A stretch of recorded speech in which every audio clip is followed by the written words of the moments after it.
Hello and welcome to episode 193 of Tall Guy Talks Travel with Rick Doherty. Of course, I am your host, Rick Doherty. On October 21st of 1911, one of the most important creatives in the early history of the Walt Disney Company, and certainly one of the most important creatives in the early days of the theme parks, was born in rural Oklahoma.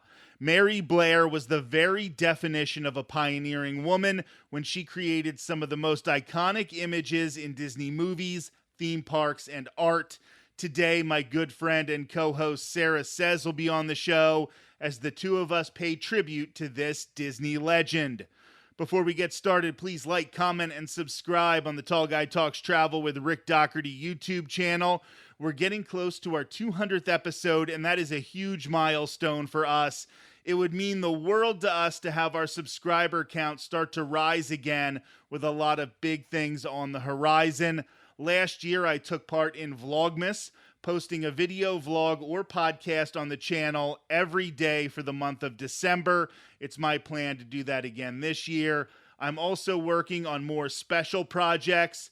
If you're already subscribed, share the show and channel with your friends who love theme parks.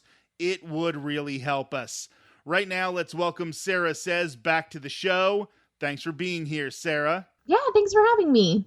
So coming up later this month on October 21st, we will be celebrating the birthday of Mary Blair. Of course, she passed away very young at the age of 66 in 1978.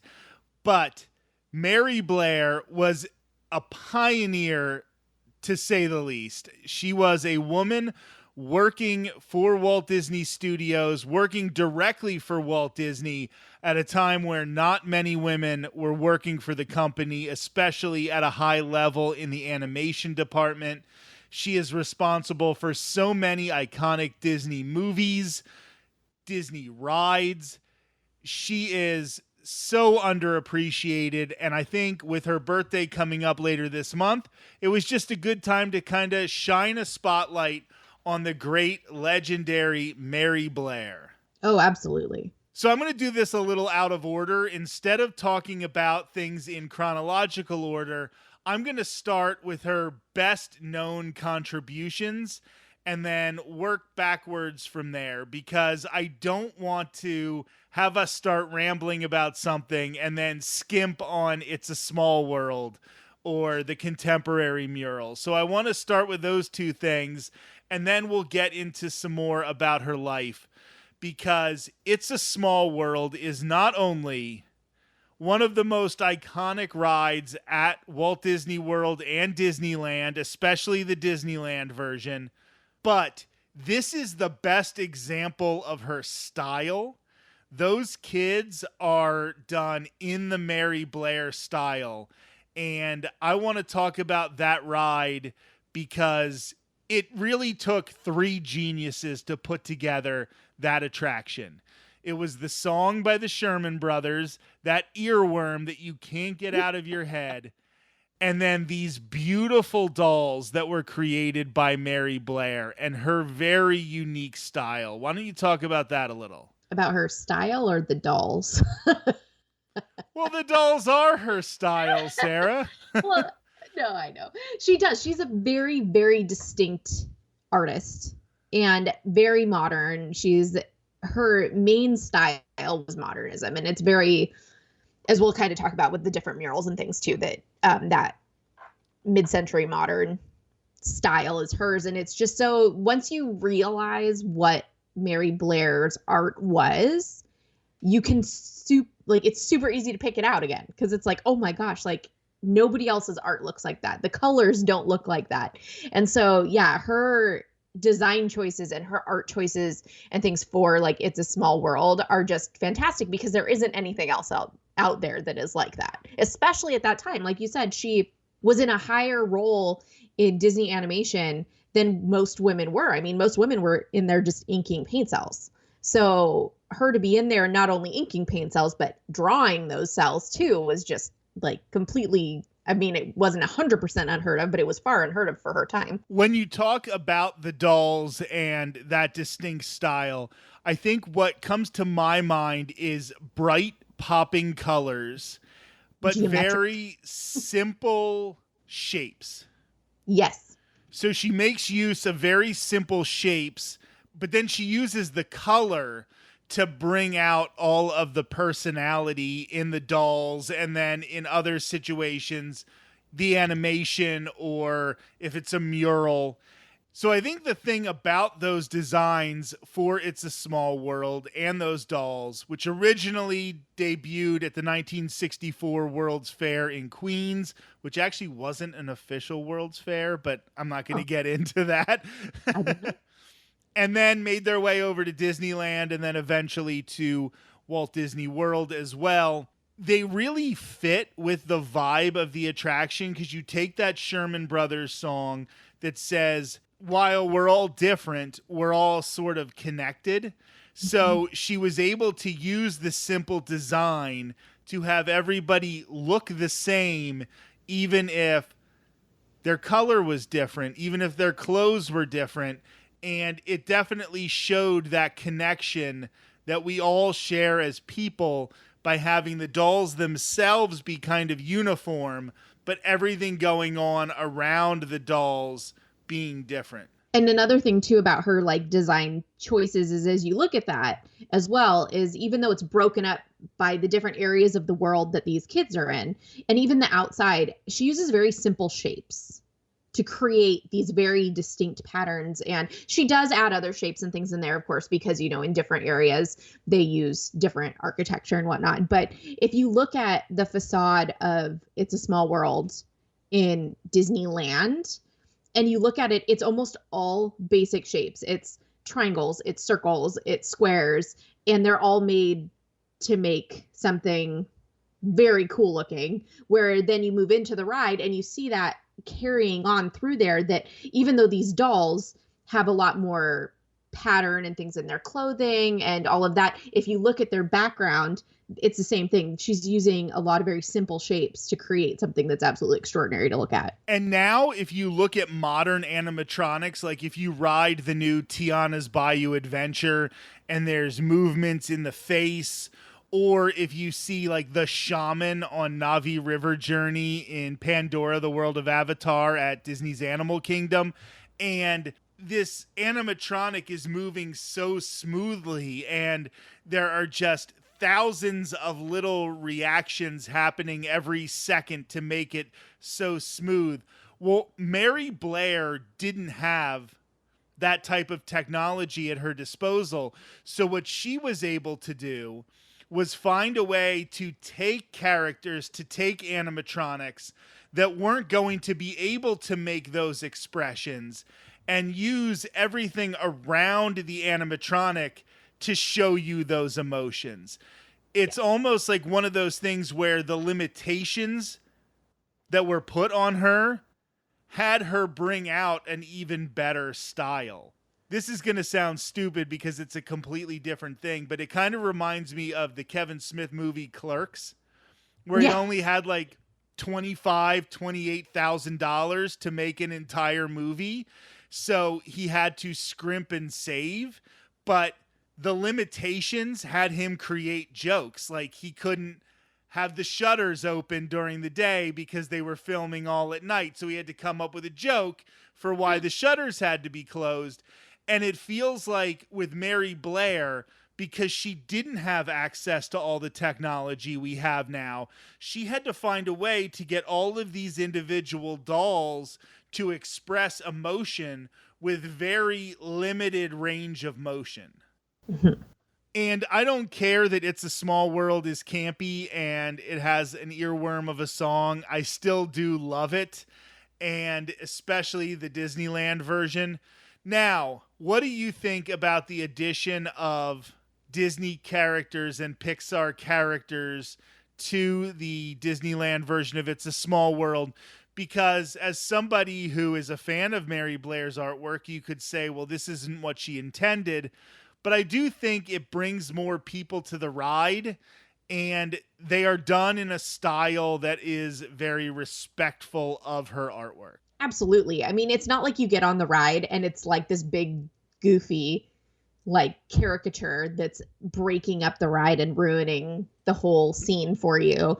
I think it's really cute. I think in some cases how they have, I think it's Lilo and Stitch are in there, but Lilo is one of the dolls. She's like one of the Mary Blair dolls. She's dressed like Lilo. Same with Jasmine and Aladdin. They are the same dolls. It's just the other smaller things, but I don't feel it takes away from the ride at all. I think it's fun to, as someone like, you know, if you've ridden the ride before, it gives this new level of like, oh, fun. Let's look for all the different Disney characters that are in here. But I think that they really did respectfully keep it designed like Mary Blair originally had. And it's like, I don't know her. I never met her. I don't know what she would have thought about it. But I think as a park goer and someone who enjoys her art, that they did a really good job placing them in there. And then now I want to move on to what might be my favorite piece of Mary Blair artwork, or my favorite of her creations. And that is the mural at Disney's Contemporary Resort in Walt Disney World. It was completed for the resort's opening in 1971. It's 90 feet high. It is a depiction of the Grand Canyon, but it has kids, it has goats, it has the one 5-legged goat. We'll talk about that in just a second. And this is so beautiful. The colors that she uses are very 70s style. A lot of oranges, a lot of browns, because of course she is doing the Grand Canyon in Arizona. I think this mural fits the vibe of the Contemporary so well. And you see it as you're coming through the Contemporary in the monorail. So to me, this was one of the first sights of a Disney vacation, right? We would go to Magic Kingdom first. So we'd park at the TTC. We'd get on the monorail, go through the Contemporary. You'd see the people having breakfast at Chef Mickey's. But then you would look at that mural and the way it fit into the 70s design of the Contemporary Resort. And then you see the mural. It's almost like the reverse Tomorrowland problem, right? Tomorrowland is futuristic, but because the future is always changing and the future gets here, Tomorrowland always feels outdated. But this feels like that kitschy homage to the future as seen from the 1970s. And it just always stuck with me as this mural is the start of a Disney vacation, because you're taking the monorail, you're about to rope drop Magic Kingdom, and you see this beautiful thing. It looks like it's a small world. When you're a kid, you don't even realize that the two things are connected. So cool. And if you are wondering how to find the 5-legged goat, if you are standing on the monorail platform, it is up top on the side that faces the monorail platform. So you would almost have to be using the resort loop of the monorail to see this from that spot. But you can look up and see the 5-legged goat, and that's a nice little trick. Yeah, and there's like three little characters sitting in the tiles underneath of it as well. So like you can look for a focal point. It's not like it's just there by itself. There's stuff around it. So to look for a focal point, there's like 3 little characters sitting there underneath a little ways. I just can't believe one thing looking at this mural is that every single one of those is a single tile that was hand painted and made into this mural. It's amazing. And I spend a decent amount of time at the Contemporary because you can walk over from the Magic Kingdom. And if you want to have lunch at the Contemporary, or if you just want to walk around in the air conditioning, or if you want to show people where Richard Nixon said, "I am not a crook," because that happened at Disney's Contemporary Resort. It's a nice way to take a break in between the day without actually leaving and going all the way to your resort. But I'll sit in the lobby a lot of times and have I don't drink alcohol, but I'll get like a mocktail or a soda at Outer Rim, and you can see the mural from there. And as you watch all the people just walking past it and not paying attention, and you want to be like, do you realize how beautiful this is? And, take advantage of this, because this is one of the reasons that this is such an iconic resort. Yeah, absolutely. So back in 1966, philanthropist Dr. Jules Stein hired Walt Disney to create a ceramic mural for the newly opened Eye Institute at the University of California, Los Angeles. All right, Wikipedia, it's UCLA. You can just put UCLA. So Walt actually got Mary Blair to design the mural for Dr. Stein's pediatric surgery waiting room. And the theme Walt chose for that was It's a Small World, basically based on the attraction. But this is when Mary Blair really started to get into the murals game and get away from animation. And she then created in 1967 a mural for the Tomorrowland Promenade. And then 2 similar tile murals flanked the entrance corridor. The mural over Adventure Through Inner Space was covered over in 1987 with the opening of Star Tours, while the other remained in place until 1998 when the Circle Vision 360 was replaced by, and here is the thing that killed so many great aspects of Tomorrowland. Yep. The enemy to all, rocket rods. Yep. And a new mural was designed to reflect the new theme.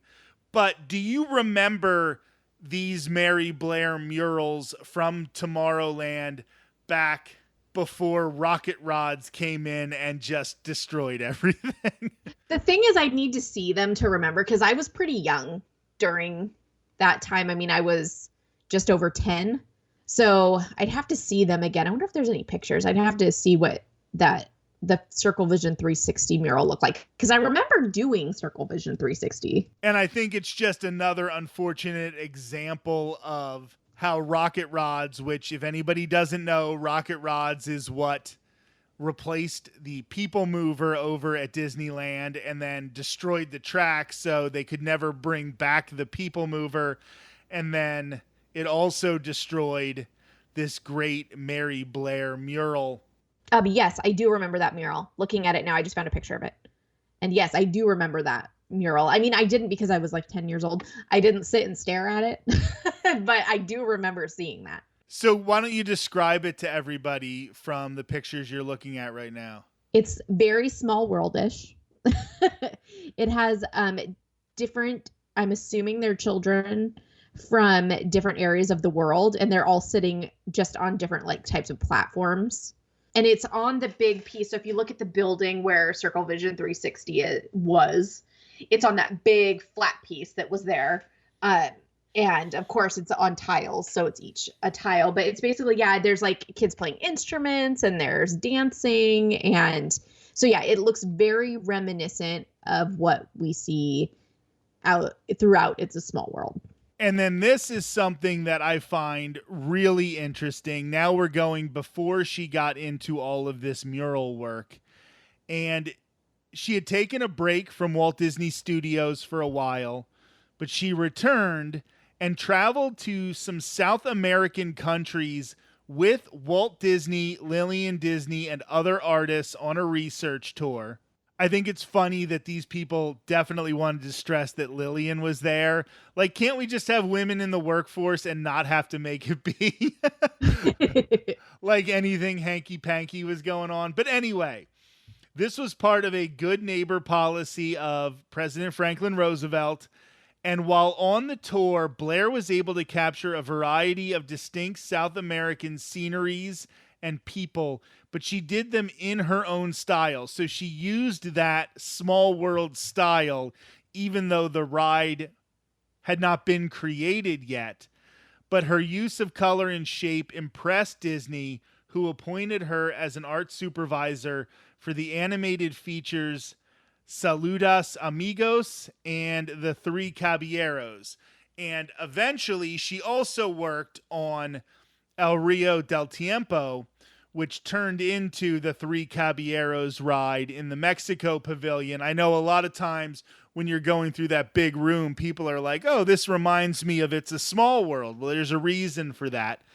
And this was a big part of Disney history, the Three Caballeros in particular. And the fact that so much of that was done by Mary Blair and the whole thing was kind of her style just shows how important she was in this company.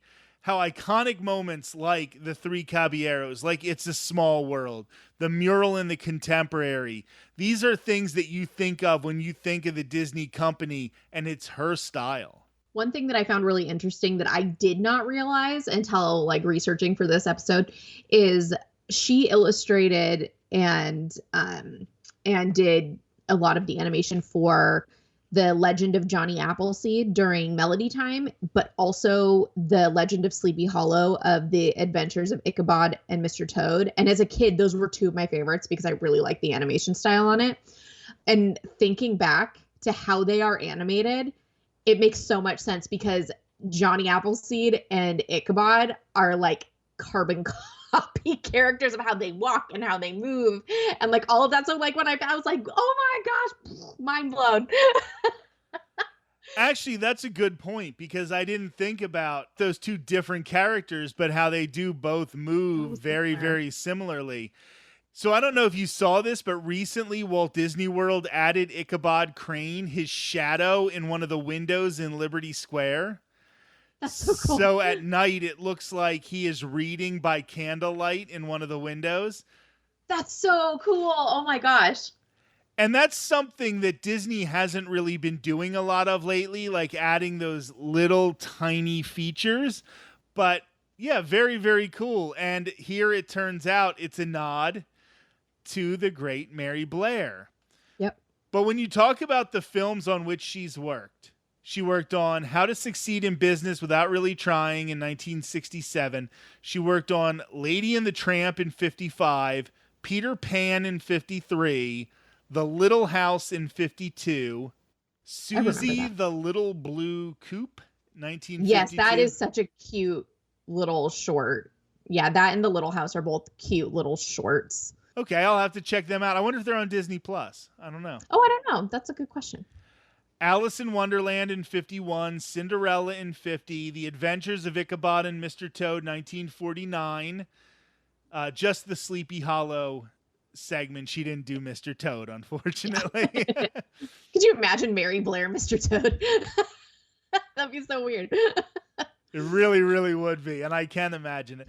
So Dear to My Heart, 1948, Melody Time, 1948, the Once Upon a Winter Time and The Legend of Johnny Appleseed segments. She did Song of the South, which, you know, the animation, there was nothing wrong with the animation. It's just a little problematic for the story in 1946, while she was also working on Make Mine Music in 1946. She did The Three Caballeros in 44, Saludos Amigos in 42. I don't think I realized that The Three Caballeros and Saludos Amigos were that early. Yeah, I didn't realize that either. Like every time I've seen something about it, I'm like, really? The 40s? I had no idea. Which really gets to how her art style was kind of ahead of its time, because I always think they look like the 60s to me. Yes, totally. 60s, 70s. Oh, yeah, definitely. She also worked on Dumbo in 1941 and Fantasia in 1940, and she wrote for Walt Disney's Wonderful World of Color and Once Upon a Winter Time. She was so prolific, and when you think about some of these movies, Alice in Wonderland, Cinderella, Dumbo, Fantasia, these are Peter Pan, Lady and the Tramp. These are company-defining movies. Oh, yeah. Starting in 1940, when women working in animation at this level was almost unheard of at the time. Yeah, and also to find out, too, that she helped illustrate the little golden books. And apparently some of them are still in circulation. Like, they still make them today with her animation in them. and her illustration is so cool because I mean, I loved Little Golden Books when I was a kid. And yeah, and it's funny, like I said before with some of the other things, is that when you don't know it's Mary Blair's style, it's kind of like the movies, Cinderella and Peter Pan. Looking back on it now and knowing what her art style is, you can totally, it's like, oh my gosh, like there's so many similarities you wouldn't have picked out if you didn't know. And we're here focusing on the Disney aspects of Mary Blair's life, right? That's our focus. We love the theme parks, we love the movies, but in the fine art world, her creations that have nothing to do with the Walt Disney Company, she's actually viewed as being very influential to a number of artists beyond what she just did with, you know, the 3 Caballeros and It's a Small World. It's not as popular for the widely known world. Most people who recognize her are going to recognize her through Disney. But if you are an art scholar, you know her for completely different work. And she has had exhibits, The Colors of Mary Blair, at the Museum of Contemporary Art in Tokyo as recently as July of 2009. And then from March 13th to September 7th of 2014, the Magic Color Flare, The World of Mary Blair exhibition was on display at the Walt Disney Family Museum in San Francisco.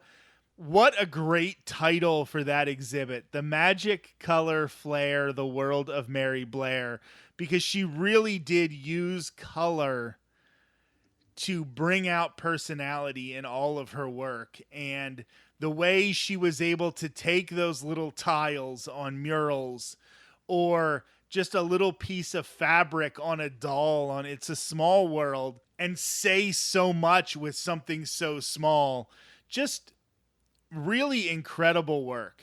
Absolutely.